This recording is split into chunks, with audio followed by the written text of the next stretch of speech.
Hello और इस explainer में सभी का स्वागत है। आज हम सीधे एक ऐसी मास्टरपीस में डाइव करने वाले हैं ना, जो शब्दों के जरिए किसी भी सभ्यता की रूह को छू सकती है।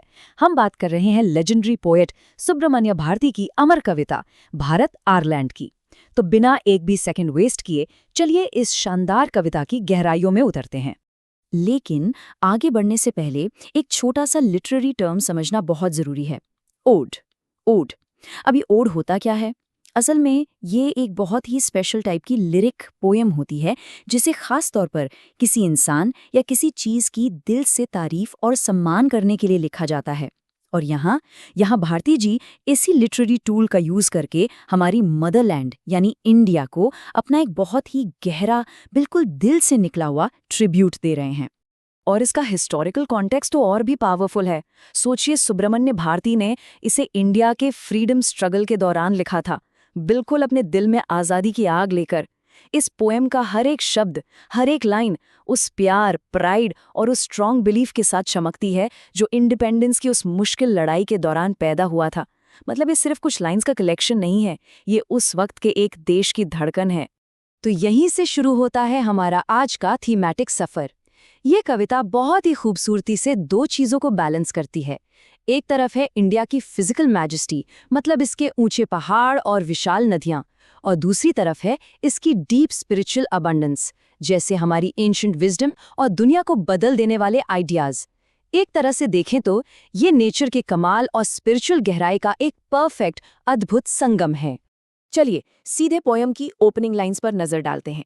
The mighty Himavant is ours, there is no equal anywhere on earth. अब इसमें देखिए पोएट कितने प्राइड के साथ शुरुआत करते हैं। वो मैजेस्टिक हिमालयन माउंटेन्स, जिन्हें यहाँ हिमवंत कहा गया है, उनको सेलिब्रेट कर रहे हैं। और सच कहूं तो ये सिर्फ किसी एक पहाड़ का जिक्र नहीं है, ये एक बहुत ही गर्व भरा डिक्लेरेशन है कि पूरी दुनिया में लिटरली कहीं भी इसकी कोई बराबरी कर ही नहीं सकता। अब यहाँ ना पोएट ने लिटरेरी डिवाइसेस का एकदम कमाल का इस्तेमाल किया है। पहला है इमेजिनरी। इसके जरिए हम ऑलमोस्ट उन ऊंची ऊंची स्नो कैप्ड चोटियों को सीधे आसमान को छूते हुए विजुअलाइज कर सकते हैं। ऐसा लगता है जैसे हम वहीं खड़े हैं। और दूसरा टूल है हाइपरबोली, यानी वो एग्जैजरेशन, जहां ये क्लेम किया गया है कि पूरी धरती पर इसका कोई मुकाबला ही नहीं है। ये दोनों चीजें मिलकर इन माउंटेन्स को एकदम मैग्निफिसेंट और लार्जर देन लाइफ बना देती हैं। अब पहाड़ों की ऊंचाइयों से उतरकर हम आते हैं सीधा नदियों की तरफ। पोएम कहती है, the generous Ganga is ours, which are the river can match her grace. यहाँ सेक्रेड रिवर गंगा को सेलिब्रेट किया जा रहा है। और नोटिस करिए कि पोएट कितने बोल्ड तरीके से पूरी दुनिया को चैलेंज कर रहे हैं। एक तरह से वो कह रहे हैं कि जाओ कोई और ऐसी नदी ढूंढ कर दिखाओ जो इस ग्रेस और इस ग्लोरी को मैच कर सके। ये चैलेंज उस अटूट विश्वास को दिखाता है जो उन्हें इस मिट्टी से था। और सिंबॉलिज्म का ये खूबसूरत इस्तेमाल ना अपने आप में बहुत कुछ कह देता है।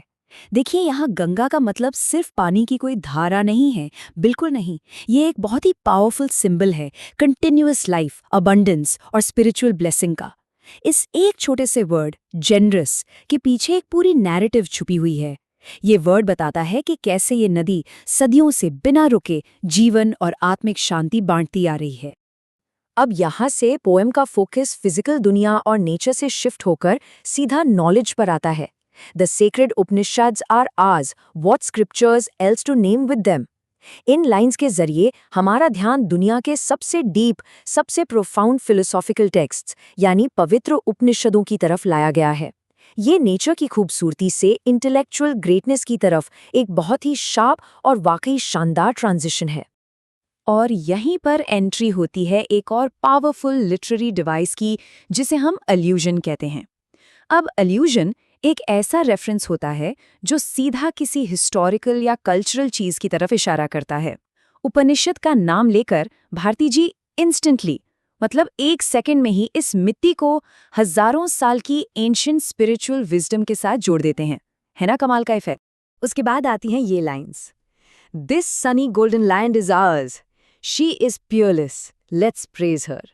जरा इस विविड इमेजिनरी के बारे में सोचिए। ऐसा लगता है जैसे एक वार्म ब्राइट जमीन अपनी पूरी रिचनेस और सुनहरी धूप के साथ बिल्कुल ग्लो कर रही है।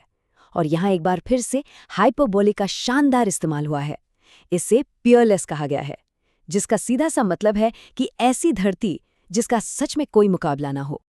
अच्छा, पोएम के अगले स्टैंजा में बढ़ने से पहले एक बहुत ही क्रूशियल वोकैबुलरी वर्ड को समझना जरूरी है। वर्ड है सैंक्टिफाइड। इसका सिंपल सा मीनिंग होता है किसी चीज को होली बना देना या पूरी तरह पवित्र कर देना। असल में ये एक अकेला शब्द हमें पोएम के आगे आने वाली लाइंस की डीप मीनिंग के लिए पूरी तरह से तैयार कर देता है।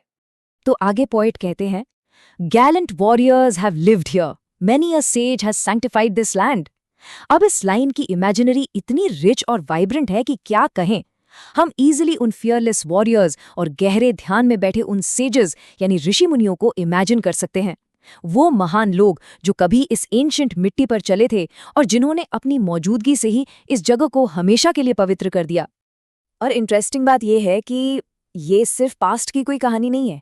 इन महान हिस्टोरिकल फिगर्स ने ना यहाँ एक ऐसी इंड्योरिंग और पावरफुल स्पिरिचुअल एनर्जी छोड़ी है जो आज भी इस जमीन के हर एक कोने में महसूस की जा सकती है।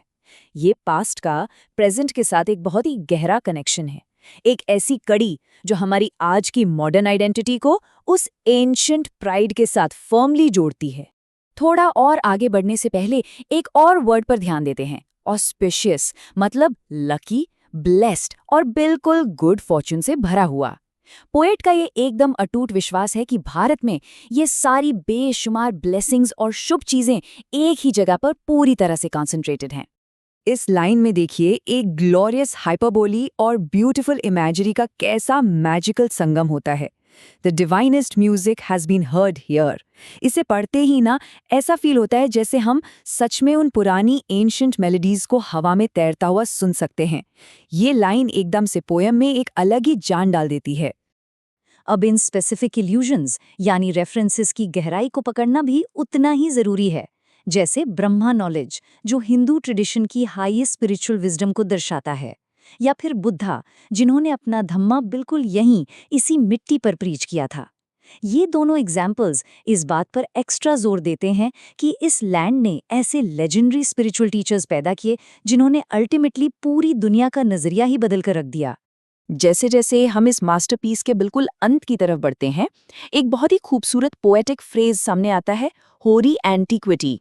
इसका सीधा सा मतलब होता है एक्सट्रीमली एंशिएंट टाइम्स, यानी वो समय जो बहुत बहुत ज्यादा प्राचीन हो। ये स्पेसिफिक फ्रेज पोएम के कंक्लूजन को एक काफी भारी हिस्टोरिकल डेप्थ देता है और इन सदियों पुरानी इतिहास की गवाही देता है। और ये रहा हमारा final stanza. Of hoary antiquity is Bharat, she is peerless, let's praise her. ये एक बहुत ही स्ट्रॉन्ग, एकदम रेजोनेंट प्रेज है। अगर ध्यान दिया जाए तो ये बिल्कुल पोएम की ओपनिंग लाइन को मिरर कर रहा है, लेकिन एक ट्विस्ट के साथ। इस बार इसमें पूरी हिस्ट्री और होरी एंटिक्विटी का भारी वजन भी जुड़ गया है। यही वो चीज़ है जो इस मिट्टी को हमेशा के लिए टाइमलेस बना देती है। फिनाले में इन ड्यूअल लिटरेरी टेक्निक्स का एक साथ आना सच में ब्रिलियंट है। एक तरफ है पर्सोनिफिकेशन, जहां इस देश को एक डिग्निटी और ग्रेस से भरी मदर फिगर की तरह इमेजिन किया गया है, और ठीक दूसरी तरफ है हाइपोबली, जो इस लैंड को एकदम टाइमलेस, फियरलेस और पियरलेस प्रूफ करता है। सच कहें तो ये कॉम्बिनेशन ही है जो इंडिया को इस कविता में इनविंसिबल यानी अजेय रूप देता है। तो अब एक्सप्लेनर के बिल्कुल आखिर में एक ऐसा सवाल जिसके बारे में हम सबको सोचना चाहिए। भारत के एक फियरलेस और टाइमलेस मदर फिगर होने का ये विजन आज के टाइम में भी पूरी दुनिया को किस तरह इंस्पायर करता है? भारती जी के इन शब्दों का इस तरह से एनालिसिस करने के बाद इस टाइमलेस मास्टरपीस की आत्मा को समझना काफी आसान हो जाता है। उम्मीद है इस एक्सप्लेनर से सभी को कुछ नया और डीपर पर्सपेक्टिव मिला होगा। आज के लिए बस इतना ही। हमेशा की तरह आगे भी सीखते रहिए।